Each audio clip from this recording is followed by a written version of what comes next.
Welcome to Growing Up B2B. I'm Delia, and I'm the second generation president of Delia Associates.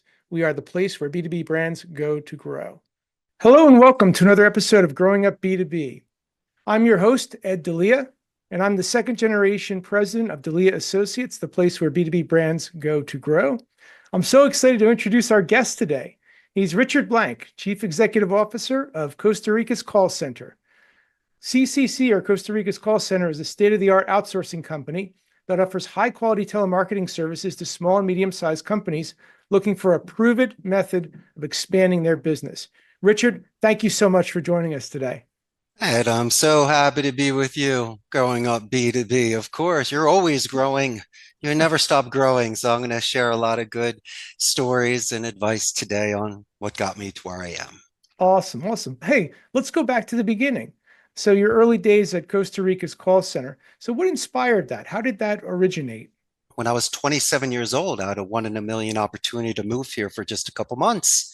A friend of Okay. mine had a call center, said, Richie, come down, teach some English, take a break.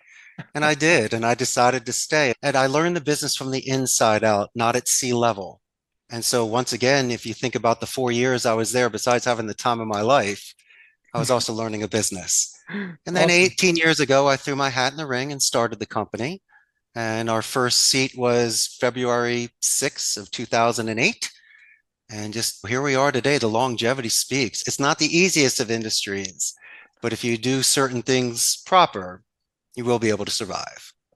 And not the easiest time of year, 2008, to start a business, I would think. That was, we were in the midst of a global recession, if memory serves, right? 2008. No, no, of course, but it was very interesting because I worked at my friend's center, and then for a period of time, I actually was working at my family's real estate company in the United States, but I was doing it Okay. virtually, making phone calls.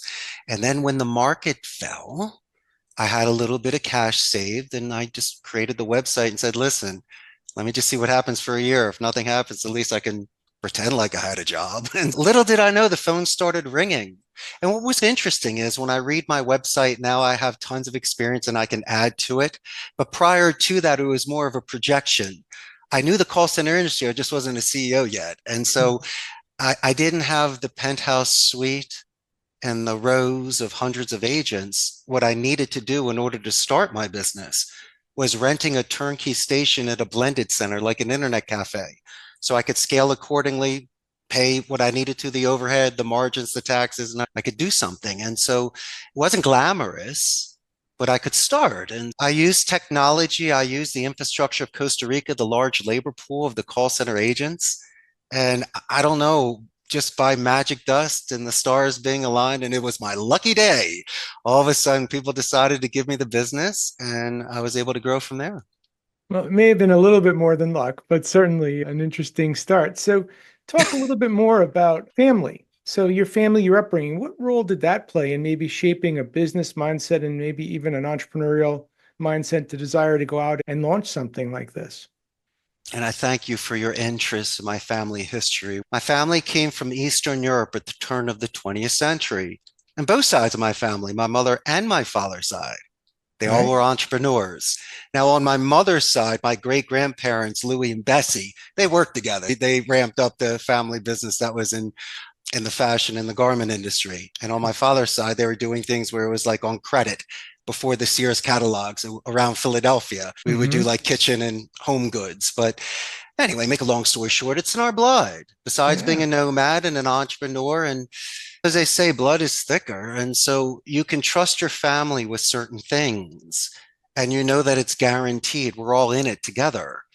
And so there are certain positions where you needed the super glue and you needed someone to have the key or the Yeah. combination. And I've also learned that people that were not family that you have trusted might have disappointed you or you overestimated them.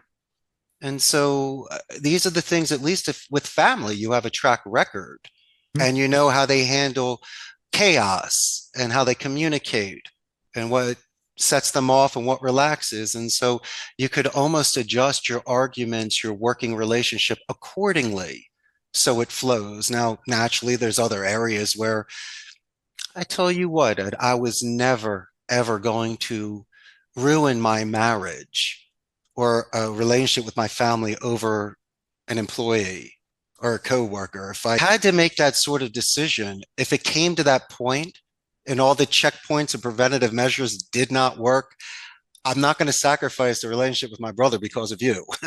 It's just not going to happen. Or hate my mother. It's just, Understood. these are things you're asking that are crossing the line. And so it is delicate, but then again, it gives you a little more of a firm agreement with people. And that's really interesting, though, that your background, you grew up in a family of entrepreneurs, so it was there. You had something of a, maybe not the exact roadmap, but some roadmaps of how that was done, and that was the way it was done in your family for the most part. That's transferred into you. So that being said, if you look back to some of the family members that around you, were there any maybe one or two key lessons of leadership that you might have garnered from them as you started into this new venture? Of course, being assertive, but not aggressive, showing up. If someone asks you to do something, not only show up, but be on time. Yeah. Maybe do a little bit of due diligence prior to meeting somebody. So instead of just having small talk during cocktail hour, we can find five things really in common. And I always found my parents charming because they always asked follow-up questions with their friends and acquaintances. And so people like that. They always spoke very well of my parents and grandparents because once again, they showed sincere interest in them, remembered anniversaries, birthdays, or the fact that you won that football game. I'll keep reminding you of that. These are just the little things that add up. And also, they had social grace. They had a good network of friends. So on Friday and Saturday nights, they were always going out with couples. They would entertain at the house. My grandma always had her calendar filled. And so I learned about being sociable and Mhm. accepting invitations, having parties, doing invitations. And so these are the sort of things that take work, but if you do it, you can meet people and do business or just grow your life in a more comfortable way compared to having it be a forced fit on time where you don't want to be there. Yeah. It's all different ways of adjusting time accordingly. Awesome. Awesome. That's really interesting. Sounds like you come from a great family too. As I listen to you recount your family members and the impact they've had, that's really remarkable. So now bringing it back into present day, you've got a couple of family members in the business today, correct? That is correct. Some have come and gone, and that's Mhm. okay because they're following their own pursuits and dreams. But the longest family member, besides my wife, myself, that was with me to start the company, is my nephew, who's been with Mhm. me for 16 years. Wow. He started when he was 13 years old. Oh my. Now, legally, I'm allowed to have him there. He was like an intern. I was having him do SEO and just hanging around. But I tell you what, fidelity, loyalty, guaranteed. That's amazing for me. And what sort of gratitude can you show besides Mhm. being so thankful and considerate and Mhm. always finding ways to just besides paying you well, giving you experience so I can make you more self-reliant and grow. And what's interesting, Ed, when you're in a certain position of leverage like myself, I referred it back to the greatest teachers that I had back in the day. It wasn't about taking your exam. Listen, man, if you want to take that paper home with you and rewrite it after I give you some suggestions and bring it back, the goal is you learned. If you need that Mhm. A, you got to grind it out. Yeah. And so I love the teachers that gave second and third chances. So they took away the pressure of a time test. They just wanted you to enjoy it. And so Mhm. for me, I just don't give second chances. I find right bus, right seat. I find areas in which people I think will grow the best. And I've been making some pretty good decisions lately. That's awesome. So tell me about your nephew. What role does he play in the company now? Nice. Every castle needs the Joker. Now I'm only kidding, but I tell you what, this young man has such a personality that he brings everybody up. Hmm. He's the kind of person when he walks in, everyone smiles. He's very young at heart, even though he's a man that has a child. And he was a professional soccer player. He played for La Wow. Liga. Yeah, for La Liga in Costa Rica, which is a club team, Wow. but pretty much up there. And so Yeah. If he had certain sponsorships and didn't have to work, there was a good chance he could have played in Europe. But that's not the point. The fact is that this young man had such structure and discipline and drive at a young age, didn't do drugs, was really good and healthy. And I admire things like that. And so I take those sort of skills and accomplishments so he can relate to the people better that love to play soccer. He goes, listen, man, I can do all this stuff. And I used to do this. And I've seen that he has certain keys to open doors that I don't have. I'm a hockey player. He's a soccer player. No one understands ice hockey. They have no idea who Bernie Perron from the Flyers is. And so that doesn't help me at all. But so as I say, but I tell you what, I've seen a young man grow. It's interesting. If you had not seen him for the last 10 years, you would have seen such leaps and bounds. But someone watching grass grow or my hair recede, it's just gradual. And so I've noticed it. But some people, when they see him, realize the growth. And it's paying it forward. It's Mhm. the mentors we had, Ed, that Yeah, balanced our bike and got us to the next levels. sure. Said. And as a high level athlete, my experience has always been when they transfer that drive and that fight into business, it usually translates well because a lot of times they don't think in the context of defeat or failure. They just think in the context of how do I win? How do I get better? How do I improve? And that's the mindset of a high level athlete. And when they bring that into business, that's a powder keg usually. So You can that's awesome to feel have it. him. Yeah. Yeah. Now, how about your wife? What role does she play in the business, Richard? Oof. Well, I might be the owner, but she's definitely the boss. Now, Yeah. she's a Central America paradise girl. She's from Costa Rica. Okay. And so, besides the trust factor, I have a home court advantage. I have an Hmm. individual that is going to have a law degree shortly. She was the Oh, director of human resources for okay. 18 years, ran a company of 150 people. And without my Grace Bourbon, this would have never happened. It's like a rock band. It's like In Excess. Let's say I was Michael Hutchins. She's the complete band. I mean, you do it like that. And I appreciate that. I respect that. As I say, we try not to bring work home, but sometimes we have to talk about it. I've never fallen on a sword for somebody. I've made my arguments. I've done my best, but there was no way I was going to let somebody come in between us. And there are certain areas where compliments are needed, it's given. When other areas, when suggestions need to be made, it's given, usually more on her end to me. And here's the skinny.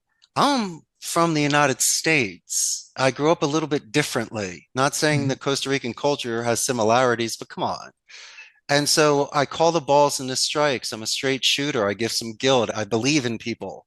And there are certain times, I'm not saying I do things against the Costa Rican labor laws, but I try to bend. I don't want to break. I give Billy a second chance. And sometimes things happen outside of the office that might make you come late or have you distracted. I've been in those shoes. And it's made me being able to relate to the agents better. But let's just say good cop, bad cop. Unfortunately, somebody has to follow the labor laws and has to do things correctly, and sometimes has to tell you that it might not be a perfect fit for you. And so obviously, that's where a lot of the rabia, that's where the bad energy goes. They have to blame somebody. And so Mm. human resources usually takes the hits. And hey, Mhm. but I tell you what, though, she's brilliant. And since it is in her native tongue, it's with her culture, it would make the Mhm. most sense to have somebody here that would be able to communicate Mhm. with the employees in the best way. Makes sense. Makes sense. So how do you or do you try to separate work and family life? Do you try to draw lines or are you and your wife a bit more fluid about business and home life? How does it work in your situation? It's like when the hot water's on too hot, you got to turn it off. There are certain Okay. times when we know it sways one way or to the left, and what we do is it's a reaction. We'll look at each other and give the extended look and just start laughing. Then we go, listen, Eddie boy, just chill down, okay? Calm down for a second. Okay, you turbo, you're going way too fast. And what that does takes it from a 10 to a 2, and that 8 I move forward into, look what we just did, we fixed it. And then we Okay. realize, do we talk about it tomorrow, just sleep on it? Do we need to hash it out now so we can enjoy our night? Or do we just look at each other and go, yeah, yeah, okay, good. And then we know the answer, we move forward. And so we have our governor switch. There's that Mhm. big red button. We can press it at any time. And clear lines of communication, it sounds like, to know when to hit that button and how to hear each other and how to listen, it sounds Choose like. your battles wisely, Ed. Yeah. Yep. Seriously. And as I Sure. say, there's certain levels of certain things that have to be there. And as I say before, I never want to cross the line of disrespect. I don't want to step on her toes in her department. And I'm the last person to make that sort of final decision when her signature is on the documents with the government. And I know my place. I know my place. But as I say before, there are certain people that make a difference in a campaign. They're the Dennis Rodman. On the court, they're the lead rebound champ, and they're amazing, all-star. Off the court, they have a circus around them. I like that sometimes, but sometimes it can cause a distraction. And so it's so labor intensive. It's like Mm. 13th grade. Do you want to be the cool teacher or do you want to be the strict Dean Warmer who puts you on double secret probation? It's the worst. I never wanted to be that guy. I never wanted to lead through fear. Understood. And by virtue of you, and she was with you almost at the beginning, right? From the start of the company. Would you say that being a husband-wife team, has that influenced the culture? Does the culture of the business carry something of a family style feel, or how do you bring that into the business, or do you? So interesting you say that. You know how some kids will go to mommy and say, "Hey, mommy, can I have some ice cream?" She goes, "No." Then they go to Daddy Eddie. He goes, "Of course you can. I love you." And so there are some people that play the middle. They Mm, hedge their bets. And I yeah, don't like that. I don't yeah, like that at all. Or they said, "Richard said that I could." I go, "Richard said yeah, I could." And I don't like that sort of game.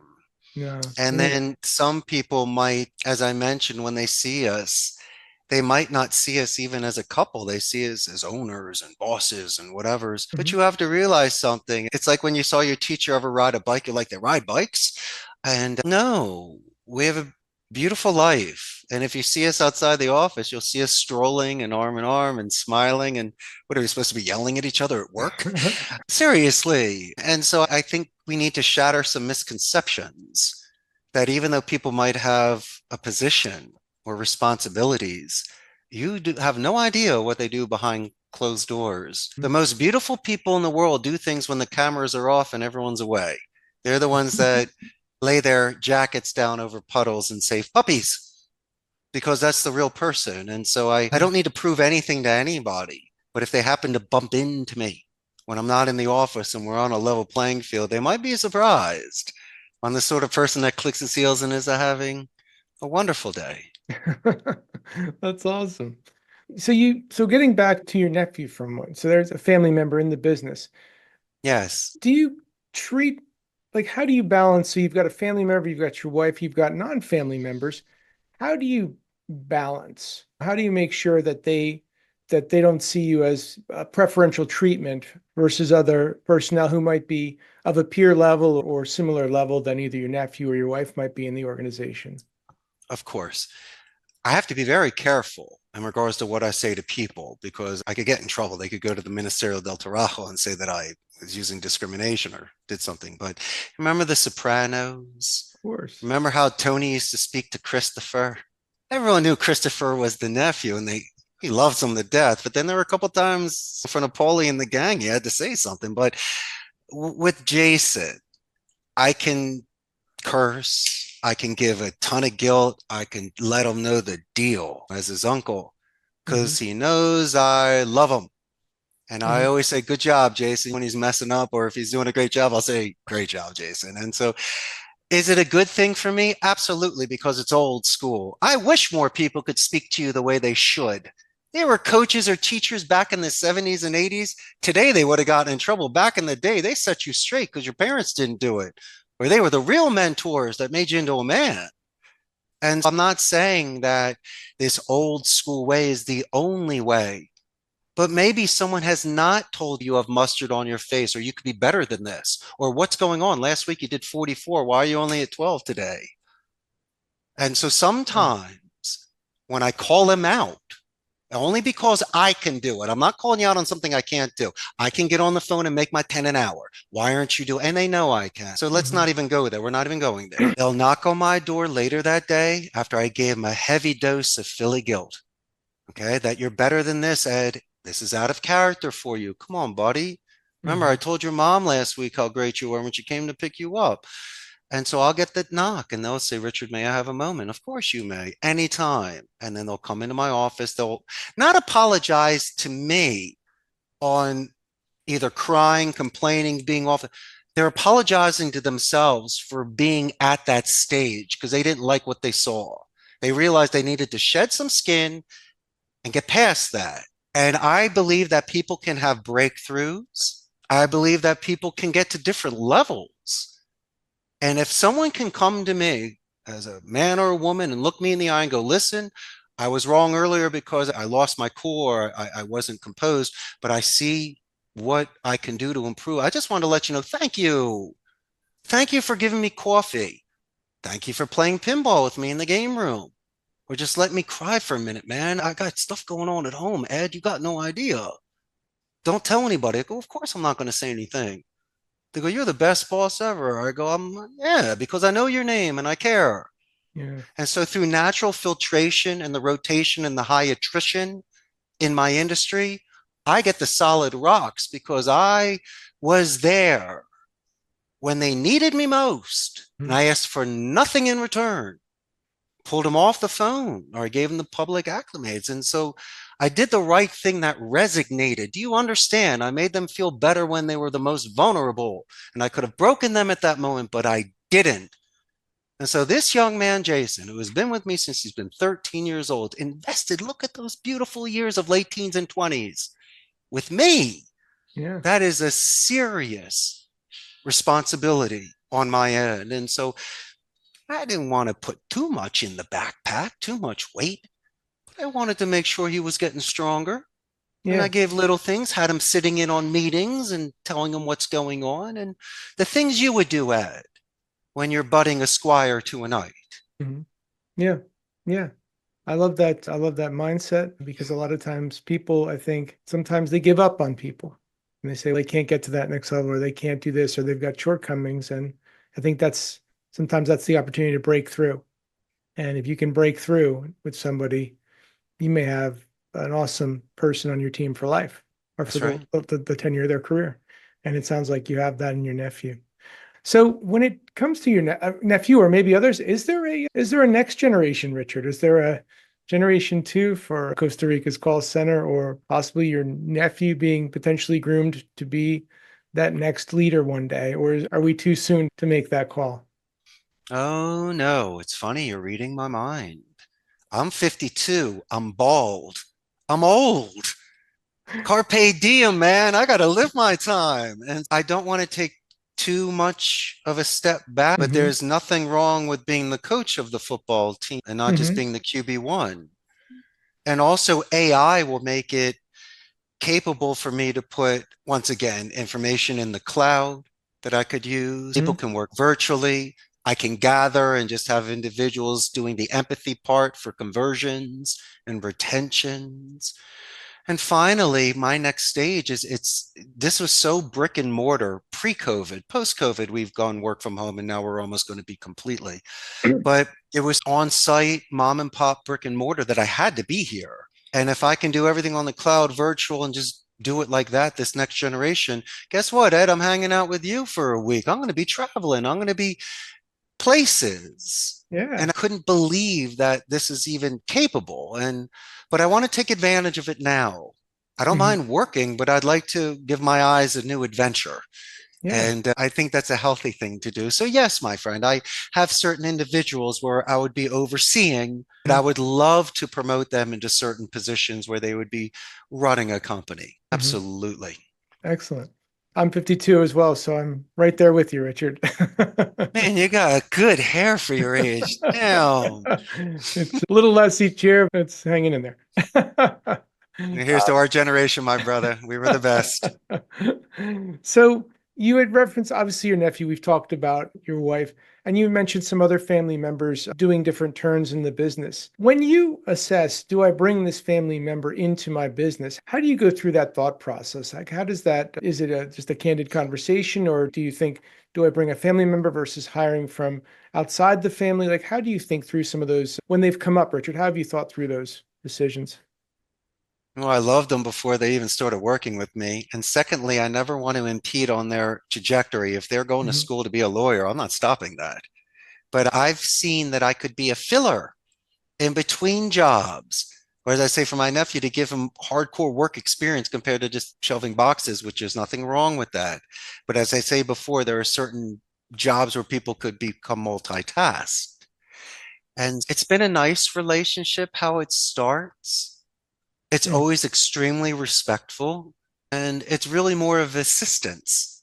My brother-in-law was assisting with security. My niece was my wife's assistant. Okay. And then the nephew is my assistant and also works on specific projects on the floor. Who else do we have? We had a couple other nephews that assisted us during the construction stages. Might Okay. as well hire them for that. And my Yeah. brother-in-law assisted us as well in the gray areas of it.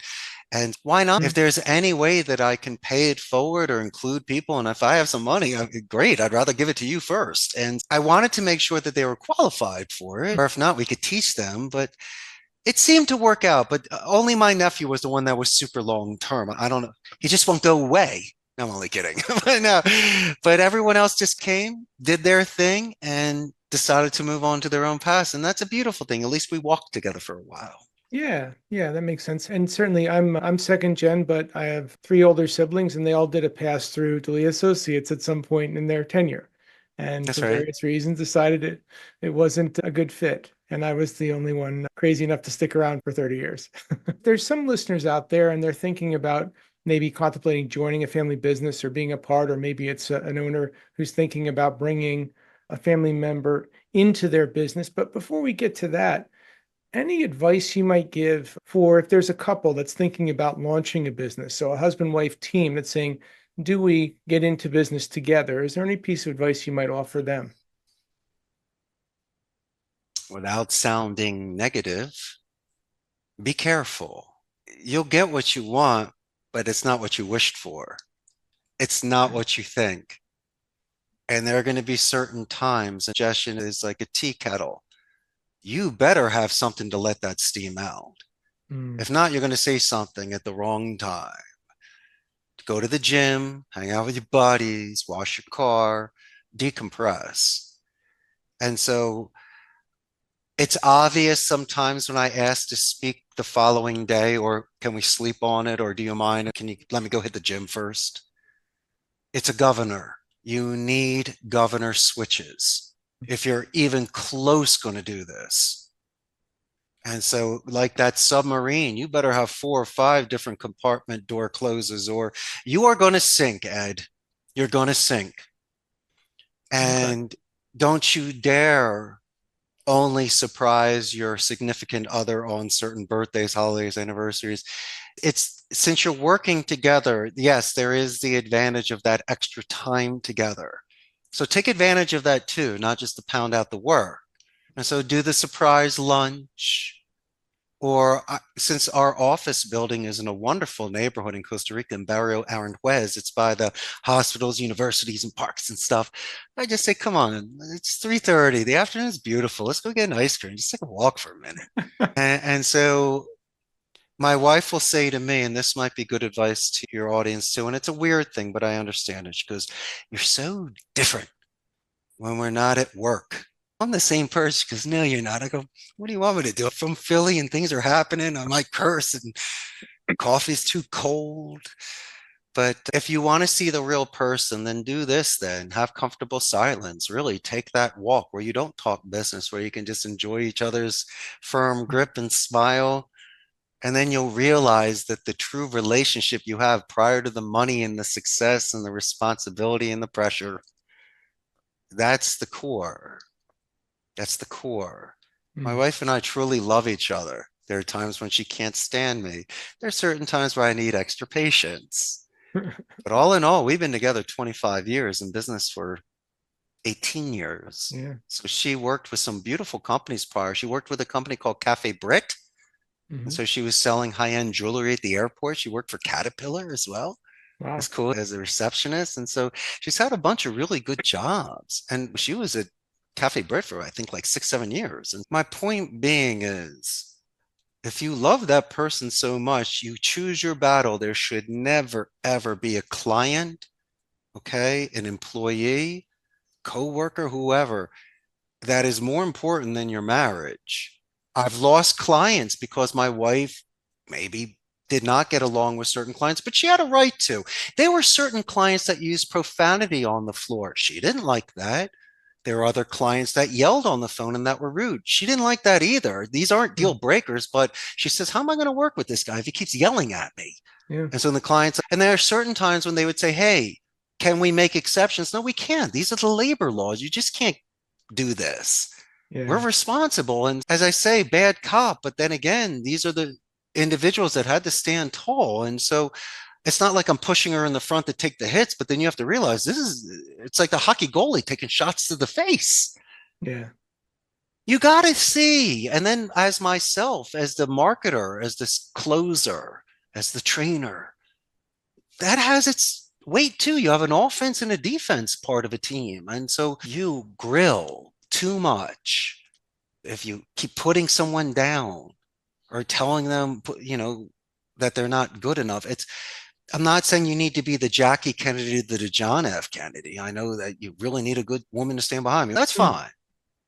But listen, if you see somebody's small wins like a first down compared to a touchdown, say something, especially someone in the department that has got to save an account, save somebody, or trying to prospect to bring in business. Compliment the little things, please. Because if you overlook that, you're like, yo, man, it's been 3 weeks. I finally got something. They didn't even say anything. Or I was in that office for 2 hours with this person yelling at me, and this person's not even bringing me a coffee or saying, how are you feeling? So be extremely attentive to these things too. And if you do that, if you just live half an hour to an hour a day and just keep double checking, you might 8 out of 10 the day. Two will Yeah. always fall through the cracks, but Yeah.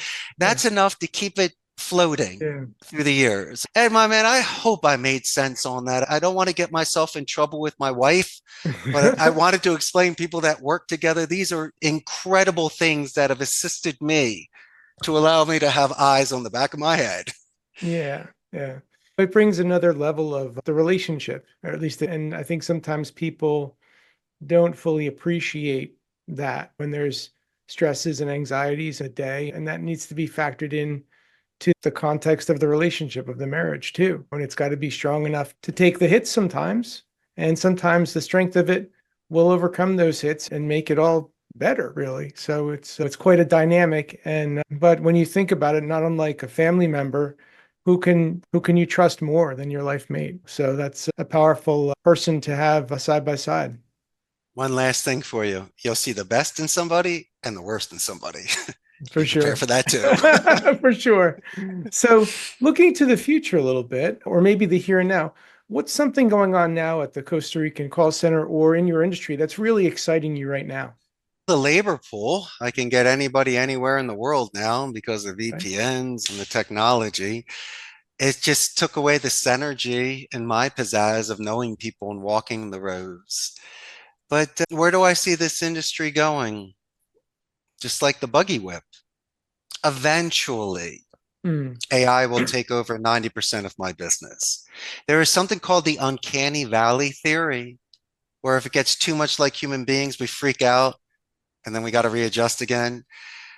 I get it. That's why when you have these integrated voice response, the IVRs or these robocalls or Judy trying to sell you time life subscriptions, it sounds perfect, but the timing is a little off and still it just doesn't seem 100% correct. It's like a mannequin, something yeah. off in nature. And so they're almost there. They're almost there. And when they do, a very good portion of my industry may not have a job, but the concierge, the real polished, skilled ones will be there to retain a client and to get that ball in the end zone. Or when people do want to press zero to speak to somebody in regards to their account, there will be that front line.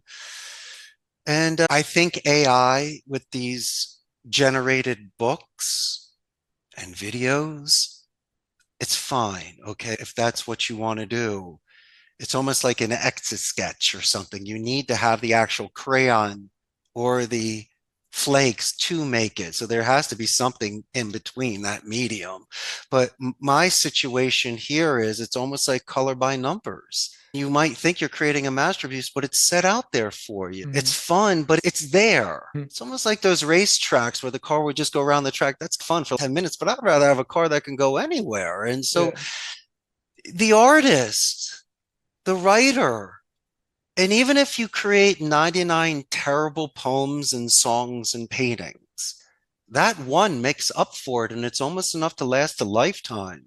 And me learning a second language is something that I've taken with me. AI couldn't do that for me. I can have a translator, I can have the machine, they could speak for it. I could use 99% of that, but there is something about putting that in me and bringing it out and connecting with people. I have the greatest go-go juice that I've ever given myself. And that would be taken away. And so I believe in the art of speech, and I want people to study their rhetoric, to look at the source, to expand their vocabulary, use better similes, but to really expand and speak in a colorful way.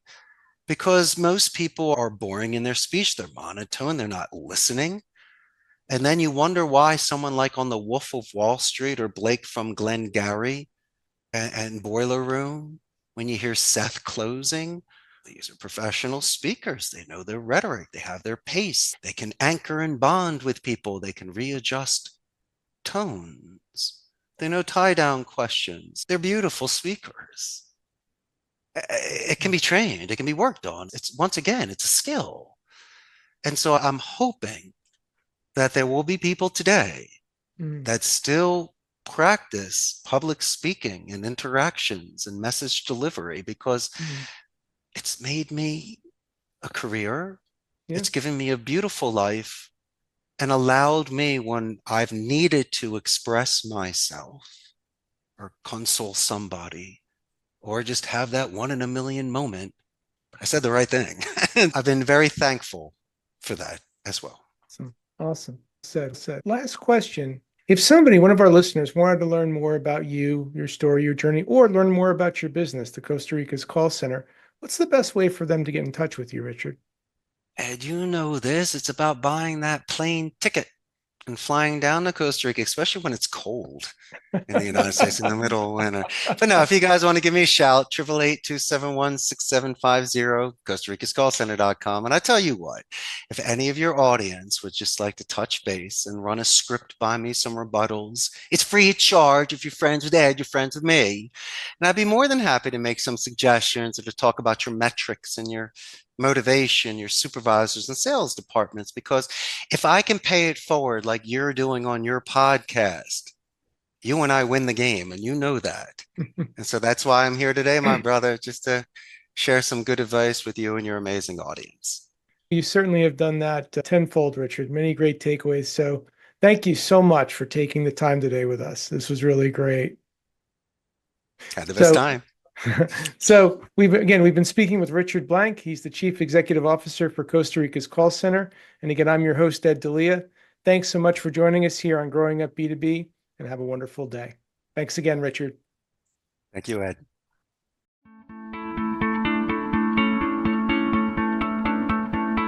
Hey, thanks so much for tuning into Growing Up B2B. To explore more episodes and insights, visit podcast.delianet.com. And if you've enjoyed this episode, please give us a rating or review on your podcast platform of choice. Having worked with hundreds of family-led businesses across my career, and being a second-generation leader myself, I'm on a mission to help every family business I meet achieve next-level growth for their organization. So feel free also to connect with me on LinkedIn, and let's support each other. You can also find out more about my company at delianet.com. Again, I'm your host, Ed Delia, and thanks so much for joining us today. Take care.